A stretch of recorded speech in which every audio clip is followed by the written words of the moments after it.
नाशिक पोलिसांवर हल्ला झाला आणि या हल्ल्यामध्ये नेम धरून पोलिसांवर दगडफेकही झाली। यात मोठ्या प्रमाणात पोलीस कर्मचारी जखमी झाले।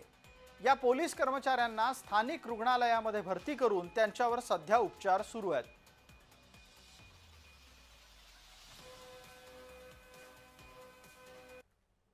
काल रात्री पोलीस बंदोबस्त लावण्यात आलेला होता। त्या ठिकाणी अचानक साधारणतः 1,500च्या सुमारास बेकायदेशीर जमाव एकत्र येऊन त्यांनी पोलिसांवरती दगडफेक केली।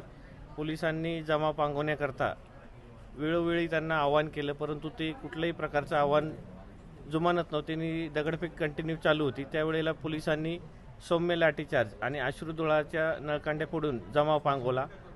त्यामध्ये ACP Nitin Jadhav sir, PI Patki, PI Khairnar यांच्यासह एकूण 30 पोलीस अधिकारी आणि अंमलदार जखमी झालेले असून त्यांच्यावरती सिव्हिल हॉस्पिटल या ठिकाणी उपचार चालू आहे।